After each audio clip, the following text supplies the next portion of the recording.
All right. So Henry Ford brought me here basically. Um, so I basically heard of Henry Ford and the Dear Board and the Protocols of the Elders of Zion from this book I just finished, honestly, called Control by Adam Rutherford.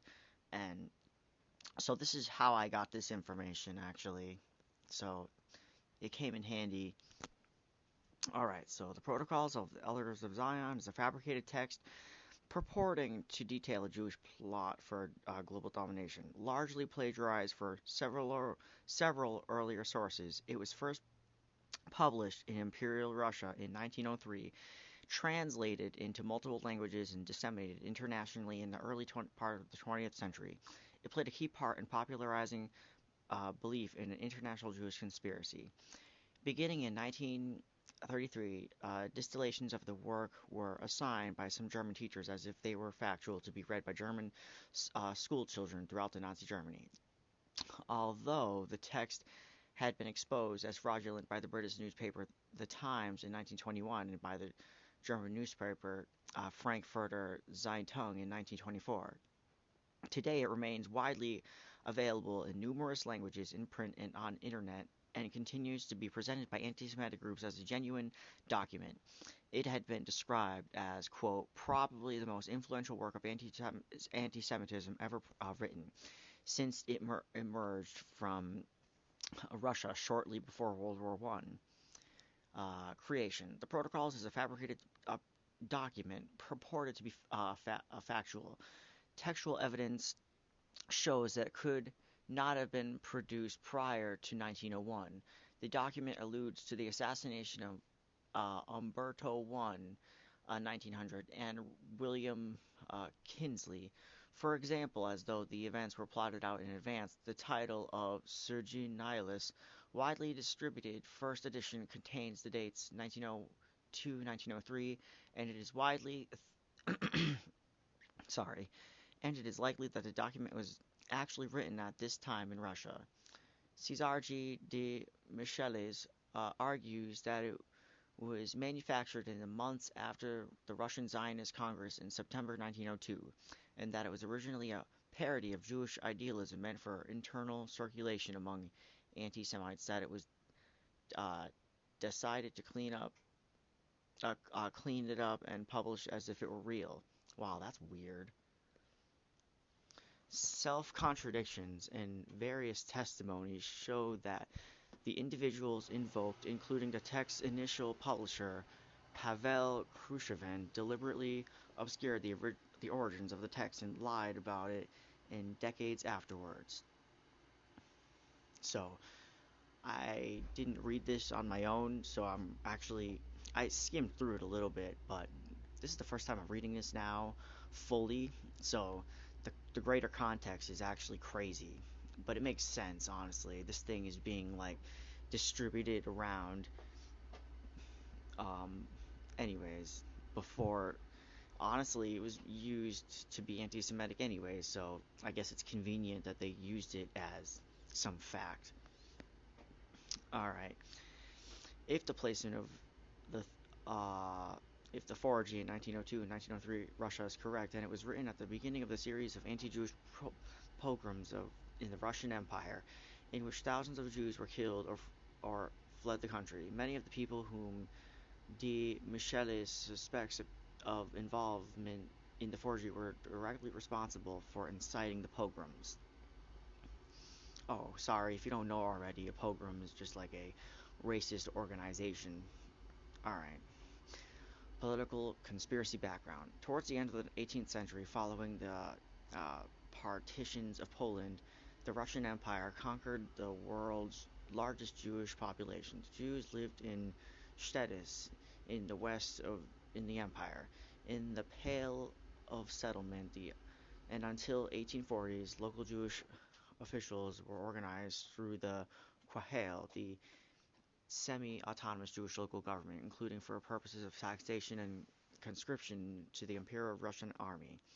Following the ascent of liberalism in Europe and among the intelligentsia in Russia, Caesar civil service became more hardline in its reactionary policies, upholding Tsar Nicholas I's slogan of orthodoxy, autocracy, and nationality, whereby non-Orthodox and non-Russian subjects, including Jews, Catholics, and Protestants, were viewed as subversive fifth column who needed to be forcibly converted and assimilated. E- but even Jews, like the composer Maximilian Steinberg, who attempted to assimilate by converting to Orthodoxy, were still regulated with suspicion as potential infiltrators, supposedly trying to, quote, take over society, end quote, while Jews who remained attached to their traditional religion and culture were resented as undesirable aliens. Jeez. Resentment towards Jews, for the aforementioned reasons, existed in Russian society, but the idea of protocols as international Jewish conspiracy for world domination was minted in 1860s. Jacob Brofman, a Lithuanian Jew from Minsk, had a falling out with agents of local Quahel and consequently converted to the Russian Orthodox Church and authored polemics against the Talmud and the Quahal. Brofman claimed in his book The Local and Universal Jew Brotherhoods in 1868 and the Book of Kahal in 1864, published in Vienna, that the Quahal continued to exist in secret, that it had its principal aim undermining Orthodox Christian entrepreneurs, taking over their property, and ultimately seizing political power. He also claimed that it was an international conspiratorial network under the central control of the Alliance Israelite Universelle, which was based in Paris and under the leadership of Adolf Kruma, a prominent Freemason. A Vilna Talmudist, Jacob Barrett, attempted to refute Brofman's claim. The impact of Brofman's work took an international aspect when it was translated into English, French, German, and other languages. The image of the Quahel as a secret international Jewish shadow government working as a state within a state was picked up by anti-Jewish publications in Russia and was taken seriously by some Russian officials such as P.A. Chervin and Nikolai Pavlovich, who in 1880s urged governors general of provinces to seek out the supposed Quahel. This was around the time of the nihilist Narodne Volya assassination of Tsar Alexander II of Russia by bombing and the subsequent pogroms. In Russia, it was translated by Mausner Ernst Ruin in 1924, who later supported the protocols. In 1928, Steigfried Passager, a far-right geographer who later gave his support to the Nazis, translated it into German. Aside from Brofman, there were other earlier writings which posited a similar concept to the protocols. This includes The Conquest of the World by the Jews, 1878, published in Basel and authored by Osmond Bay, born Frederick van Millingen. Millingen was a British subject and son of English physician Julian Michael Millingen, but served as an officer in the army of Ottoman Empire, where he was born. He converted to Islam, but later became a Russian Orthodox Christian. Bay's work was followed by Hippolytus Ludostansky's The Talmud and the Jews, 1879, which claimed that Jews wanted to divide Russia among themselves. Jeez. Alright. I think I will read the next one, actually.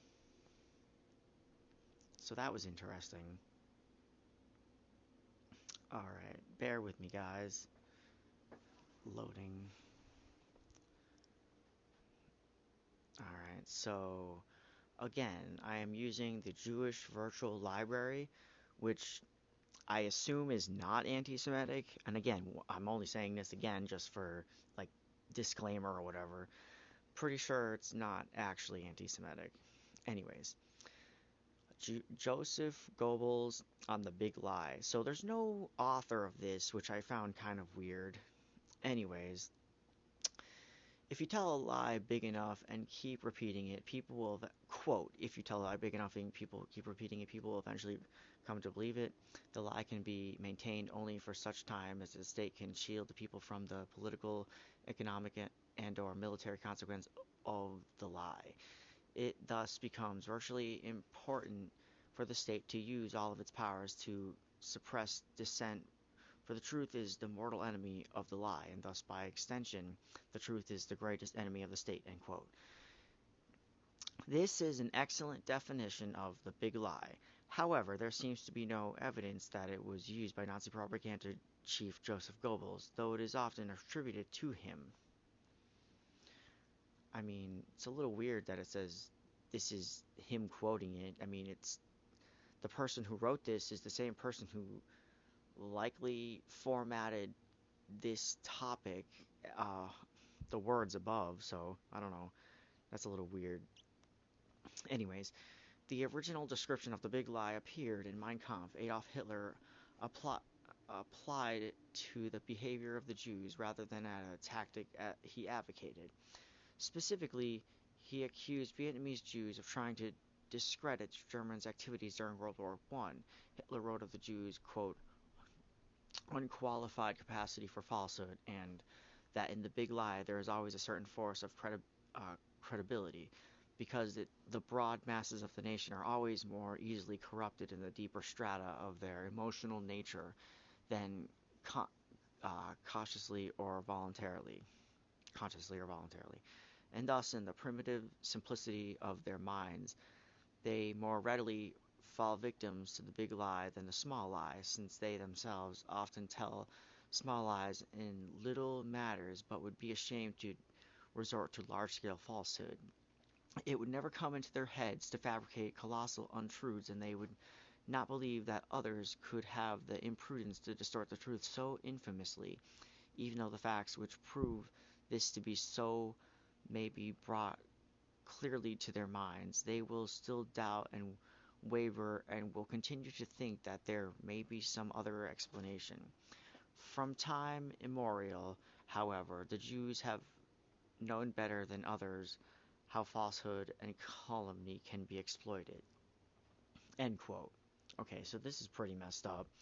Like, obviously, there's like truth out, so this has nothing to do with Jews, but honestly, like, people obviously lie to themselves and believe things that are crazy, and on a mass scale, I guess it's true, but like, you can see who it's coming from. And I know this has nothing to do with the topic itself, but even if there's truth coming from like an evil person, I feel like you should steal their information but ditch the person. Like, honestly, people will say it's pretty controversial to say that like anything someone says like might have a point, and his only point is to say this to be anti-Semitic, and so I get that. So there's really no point for me to say he's right in this sort of way, like just saying that's sort of my takeaway is that you shouldn't really like any point that a psychopath gives that is true. Honestly don't even it shouldn't even be about them saying it. It's just it's the truth is corrupted at that point, and you sort of have to like rinse it off, you know. Okay. The OSS psychological profile of Hitler described his use of the big lie.